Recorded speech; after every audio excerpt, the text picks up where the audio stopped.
الرحیم۔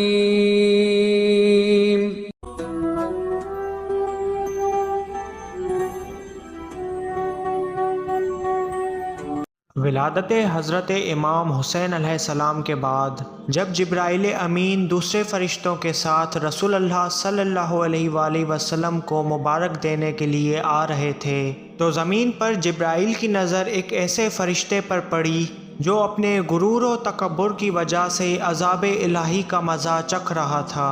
اس فرشتے کے بالوں پر جو سونے کے تھے جل چکے تھے۔ حضرت جبرائیل نے اس سے ماجرا پوچھا تو اس فرشتے نے جواب دیا، اے جبرائیل امین، میں وہی فرشتہ ہوں جو آسمان پر 70,000 فرشتوں کی قیادت کیا کرتا تھا۔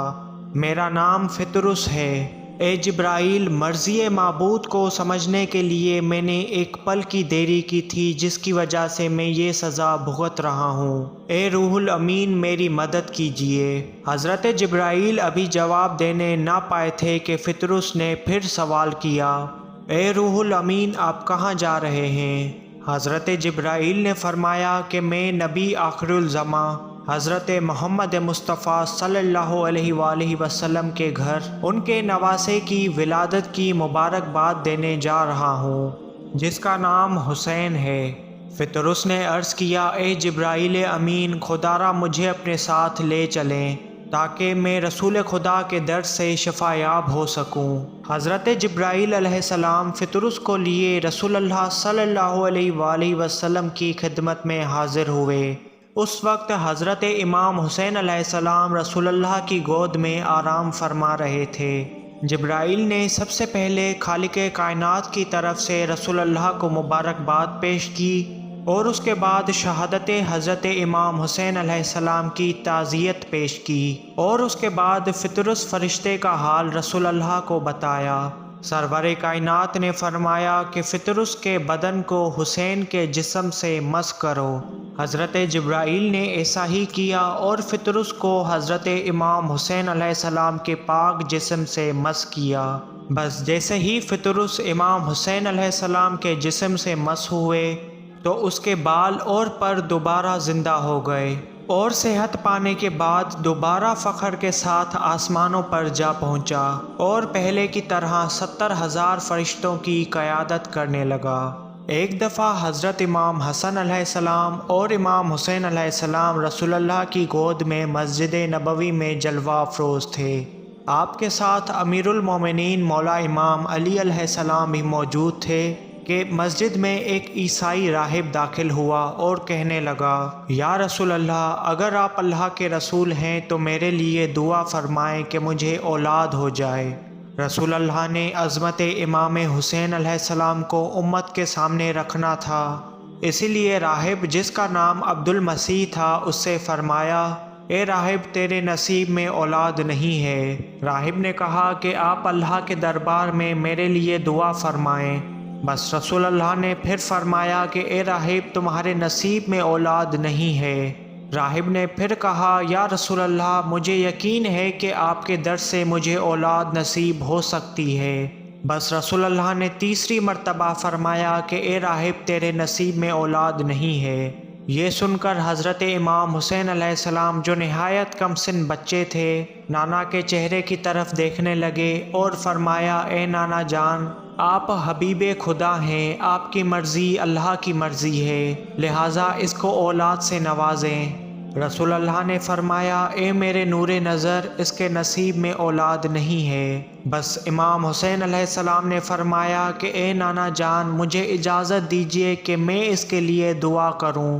حضرت امام حسین علیہ السلام نے ننھے ہاتھ بلند کیے اور فرمایا، اے اللہ، تجھے محمد و آل محمد کا واسطہ، عبد المسیح کو اولاد سے نواز۔ یہ کہنے کے بعد امام حسین علیہ السلام نے راہب کو دیکھا اور کہا، جا راہب، میں نے تجھے ایک فرزند عطا کیا، جا راہب، میں نے تجھے دوسرا فرزند عطا کیا۔ اسی طرح امام حسین علیہ السلام نے 7 مرتبہ فرمایا، اور اس طرح حضرت امام حسین علیہ السلام نے اللہ اور اس کے رسول کی مرضی سے راہب کو 7 فرزند عطا کر دیے۔ ایک مرتبہ حبیب خدا مسجد نبوی میں تشریف فرما تھے کہ نجران کے کچھ عیسائی آپ کی خدمت میں حاضر ہوئے اور انہوں نے پیغمبر خدا کو اپنی نبوت ثابت کرنے کا کہا۔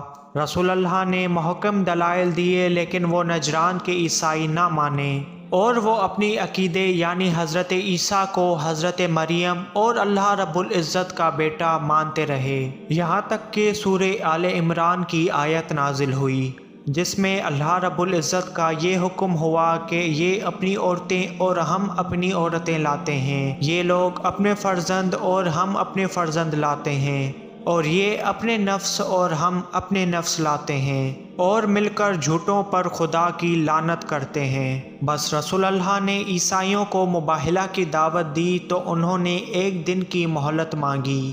بس اس کے دوسرے روز تمام صحابہ اور وہ نجران کے عیسائی ایک میدان میں جمع ہوئے۔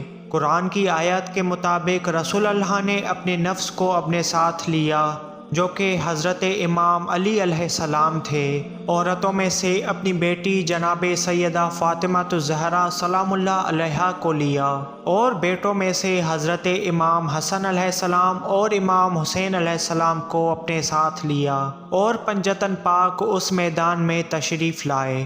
عیسائیوں نے جب دور سے دیکھا تو صحابہ سے پوچھا کہ یہ لوگ کون ہیں؟ بتایا گیا کہ جو حضرت رسول خدا کے ساتھ مرد ہیں وہ رسول اللہ کے بھائی اور ان کی بیٹی کے شوہر حضرت امام علی علیہ السلام ہیں، اور ان کے ساتھ ان کی بیٹی حضرت سیدہ فاطمہ زہرا بھی ہیں، اور وہ دو بچے ہمارے پیغمبر کے نواسے حضرت امام حسن اور حسین ہیں۔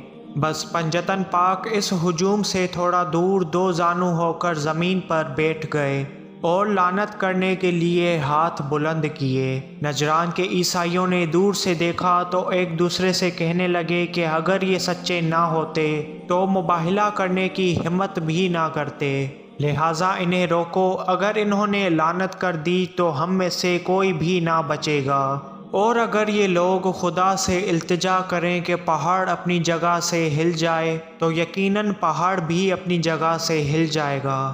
اور اسی طرح ان نصرانیوں نے مباہلہ کی شکست منظور کی۔ نواسۂ رسول جگر گوشائے علی و فاطمہ حضرت امام حسین علیہ السلام کی زندگی پر مبنی میری اس ڈاکومنٹری ویڈیو کا تیسرا پارٹ تھا۔ اسی طرح کی ویڈیوز دیکھنے کے لیے ہمارے چینل اہل بیت راہ نجات کو لازمی سبسکرائب کریں۔ اللہم صل علی محمد و آل محمد۔